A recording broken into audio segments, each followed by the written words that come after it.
Vs channel subscriber பண்ணாதவங்க subscriber பண்ணிக்கோங்க. கூடவே இருக்கிற பெல் பட்டனை கிளிக் பண்ணிக்கோங்க. இன்றைக்கி வந்து முட்டைக்கார தோசை செய்கிறதுக்கு ரெடி பண்ணி வச்சுருக்குறேங்க. இந்த முட்டைக்கார தோசை செய்கிறதுக்கு மிளகா, காஞ்ச மிளகா எடுத்துருக்குறேன். இப்போ அது கூட இஞ்சி, பூண்டு, சின்ன வெங்காயம், இது கூட கறிவேப்பிலை. இப்போ இதுக்கு தேவையான உப்பு, இப்போ நான் நல்லா அரைச்சிக்கணும் வந்துடுறேன். அதுக்குள்ளே நம்ம கையை வச்சா சூடு ஏறும். இப்போது முட்டையை உடச்சி ஊற்றி உப்பு போட்டாச்சு. அதெல்லாம் கொஞ்சமாக மிளகுத்தூள்,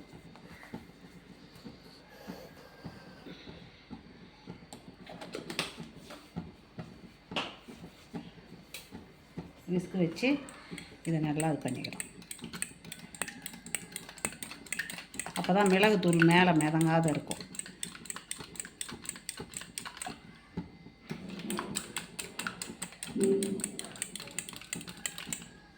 சூப்பராக இருக்குங்க. இது சென்னையிலலாம் அந்த தோசை தான் சூப்பராக இருக்கும்.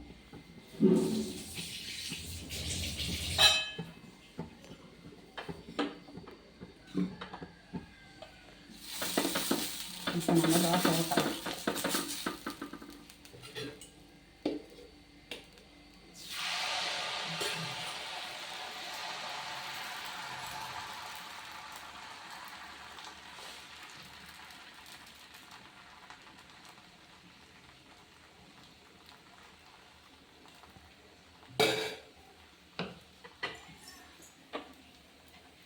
தோசை காயட்டும். நல்லா அது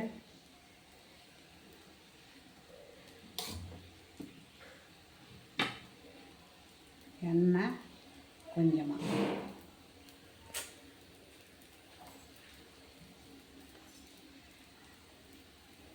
இப்போ இந்த கார மசாலாவை மேலே இப்படி தடவிக்கணும்.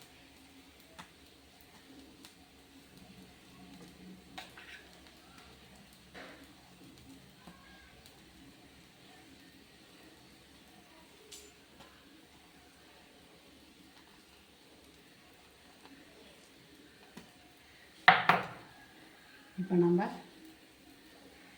இந்த முட்டையை மேலே ஊற்றிக்கலாம்.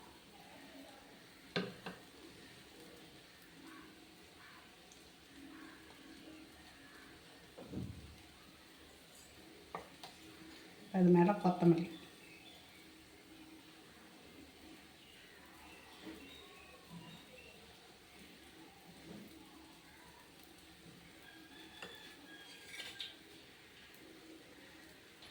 அப்படியே கொஞ்சம் நேரம் வெந்த உடனே நம்ம திருப்பி போட்டுக்கலாம்.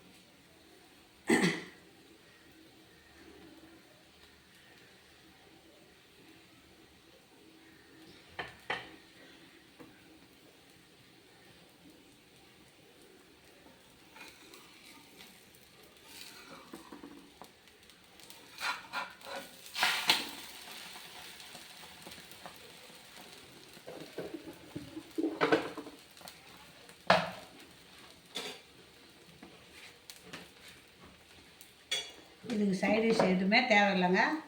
இதை மாதிரி தோசை பிள்ளைங்களுக்கு ஸ்கூலுக்கு போனாலும் சரி, வீட்டில் இருந்தாலும் சரி, இது மாதிரி செய்து கொடுத்தா பிரியமாக சாப்பிடுவாங்க.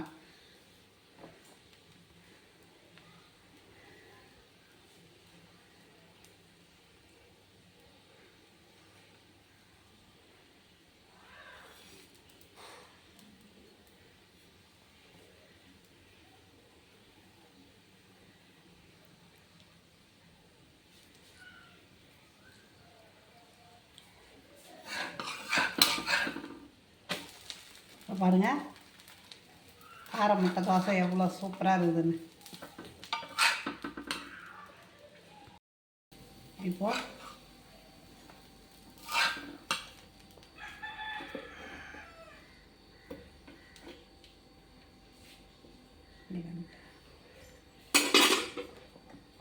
இப்போ முட்டைக்கார தோசை ரெடி ஆகிடுதுங்க. இதுக்கு சைட் டிஷ்ஷே தேவையில்லை.